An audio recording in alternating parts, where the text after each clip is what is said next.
Rob Alexander.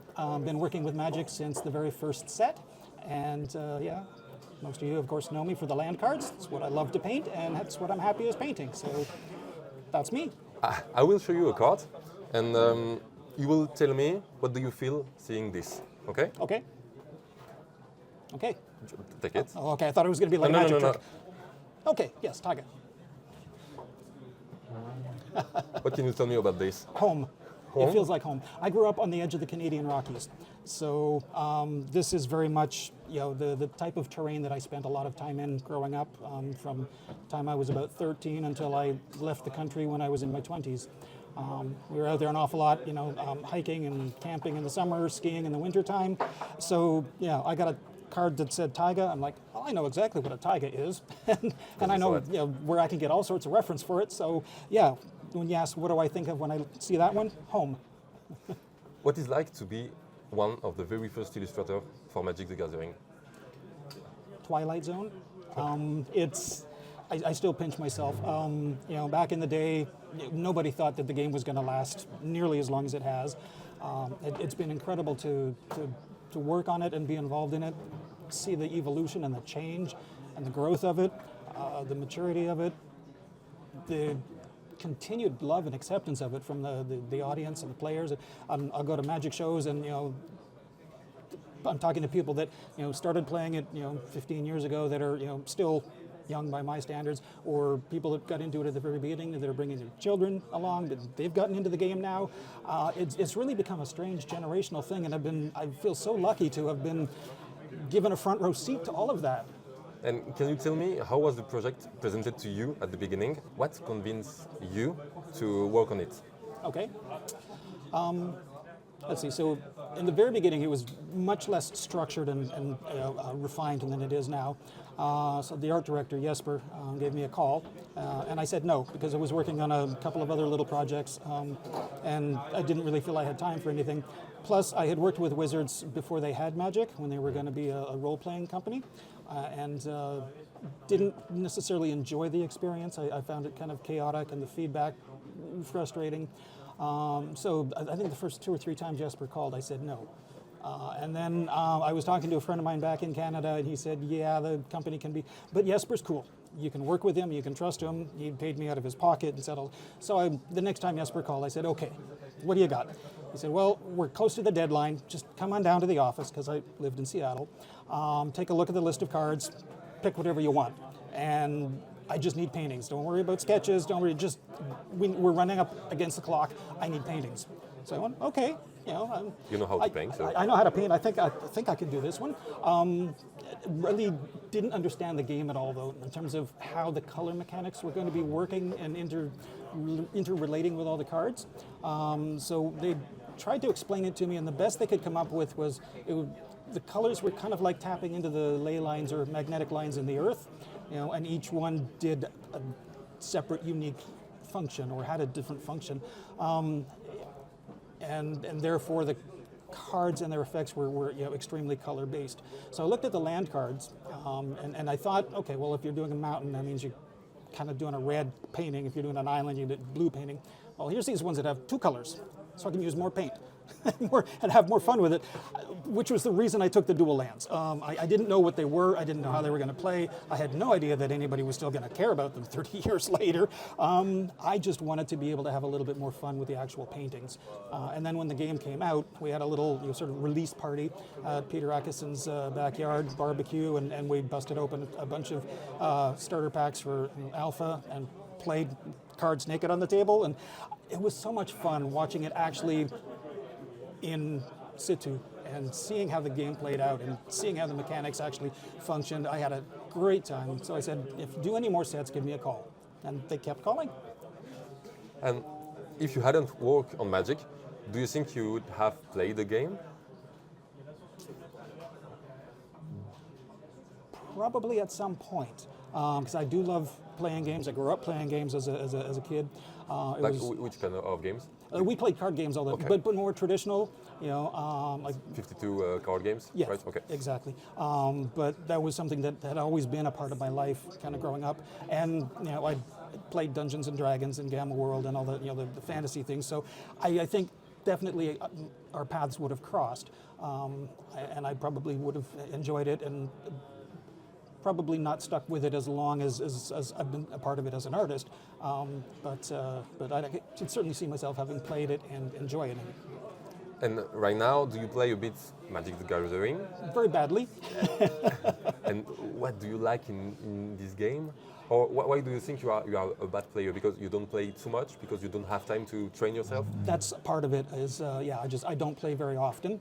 I don't play any consistent formats, so I don't necessarily know the cards, and especially in like say Modern or any of those more current formats, the mechanics over the years have changed and new things have been introduced that are so much more complicated than in the early days, that I don't have the time to keep up with all the different mechanics, and just downloading somebody else's deck list and trying to pilot that feels kind of like you're missing the point.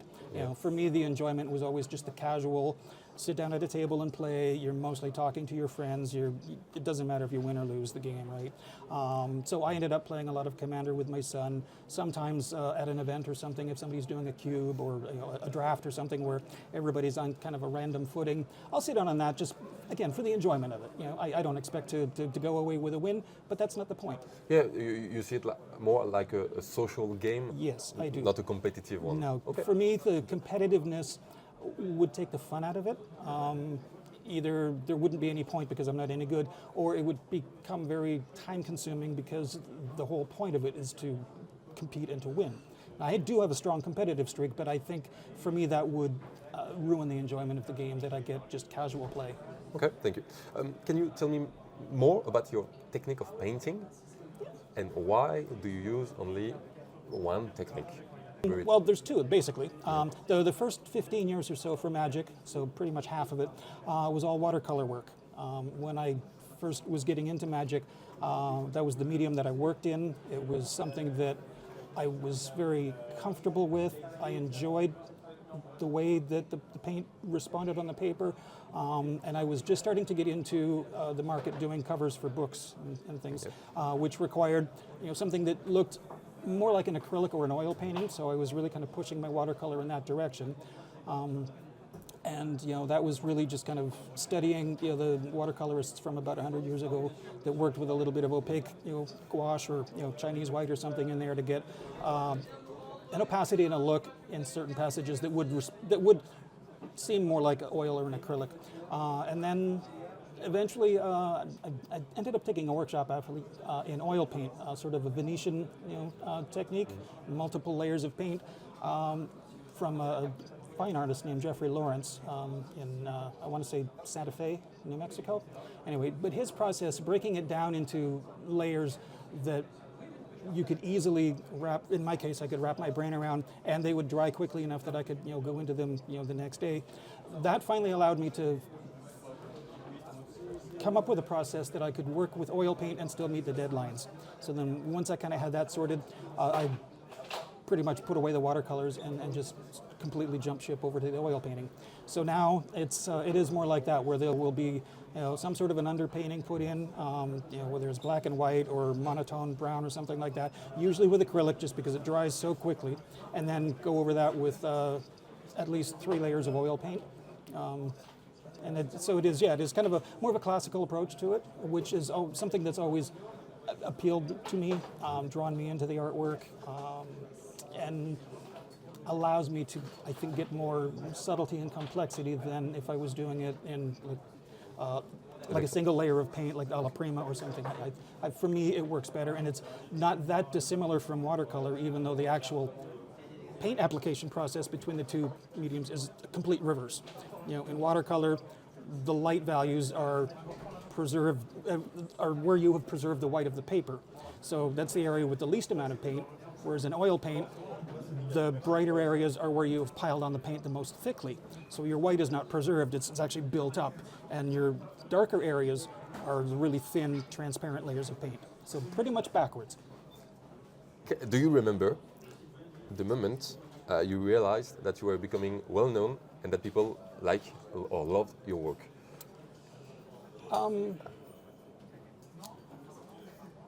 Yes, and there was a kind of a couple little incidents that sort of I could see sort of building up, towards that. The first was in the very early days of Magic. I think it had been out for a little over a year, and like I said, I lived in Seattle, but I had grown up in Calgary, in Western Canada. So I went home for Christmas one year and drove up, and there was a knock on the door while I was there. The person across the street from me, it was his children played Magic, and he's like, "Okay, so I read about you in the Duelist magazine. It said you lived in Calgary, so that you grew up in Calgary, but you lived in Seattle, and there's a car in the driveway with a Washington State license plate, and I know the people here is Alexander. Any chance that's you?" And I went, "Actually, wow, that's cool. Would you mind signing some cards for my kids?" So that was awesome, and the fact that first somebody one- that did a little bit of detective work like that, and then was willing to come up and risk being made a fool of or whatever, that was really cool, and I think the other two incidents were much further along in Magic, but if there had been any doubt, one of them was, I think it was the Worlds here in Paris, which is probably going back 17, 18 years. But John Avon and I were two of the guest artists. And then after the show, we were just running around playing tourist, looking at the things that artists want to look at. And we were both in Notre Dame Cathedral. And some German players came up and wanted autographs. So this is after the show, away from the venue, recognized just one of hundreds of people in Notre Dame, and the other one was similar. It was at an event in Japan, and again I believe it was after the event, and I was just walking down the street with my host, and somebody recognized me, went back to their home or shop or something, got some cards, got a Sharpie, came back, stopped me and asked if I would sign. So things like that are really, I see them as something outside of normal life. Like if you get, I think, expecting that, life's going to get weird, and I think you're going to get a swelled head. But when it does happen, it's just you sort of smile inside and go, "Damn, that was awesome." Yeah, of course, it is. And you attend a huge number of conventions. What do you enjoy the most about them, about the convention? The players. Yeah. Yeah, whether it's getting a chance to interact with them as I'm signing their cards and talk to them, because they all have interesting stories about how they got into Magic or what it means to them or what they love the most about the game or things like that. So I find that really fascinating because I work by myself, little room, so I'm not interacting at all with anybody, especially this awesome community that has kept me employed for 30 years. And the other thing that doesn't necessarily directly impact me, but watching as people are waiting in line at my table, people that may not even speak much of the same language, but they all have Magic in common as a language, and the way they communicate and interact and talk decks and strategies and events they won or events they lost, and having a good time with it all. These people have never met, most likely, may never meet again. But for those 20, 30 minutes, here they are talking as if they'd known each other for a long time. I think that just also goes to show how amazingly wonderful the whole community is, and how tight-knit they are, even if they're separated by thousands of miles or different languages.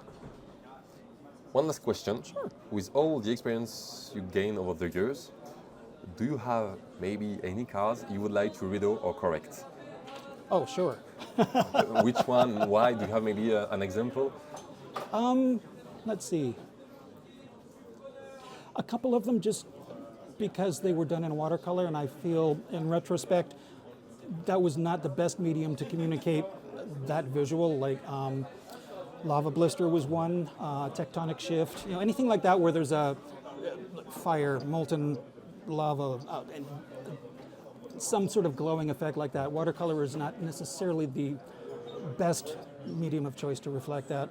And I felt I played around with the design on Lava Blister in particular an awful lot, and I still didn't come up with something that I was completely happy with. So there's pieces like that. And then there's others where I just, after the fact you look at and go, maybe there was a better solution visually. Let's see, trying to, like, I think I think the name of the card was Desolation, but I'm not positive. But it was just kind of a wasteland after one of the wars, and it was good. But then I got it back and I went, maybe I could have approached it visually from just differently. So still doing the same card, same environment, but a very different solution painting wise. So it's not that I was disappointed with mine, but especially because of the way the process works later on in the Magic years. There's about a year between when I turn something in and when I actually finally get the painting back. So that's a long time to become objective about it. So sometimes I get it back and I go, yeah, awesome, my kids come home. And other times I go, you should have thought about that longer before you turned it in. So, but we all have that problem, so yep. If you want to find out more about me, my of work course, for Magic, the website is robalexander.com. Feel free to drop an email or just come in and check out the work and say hi.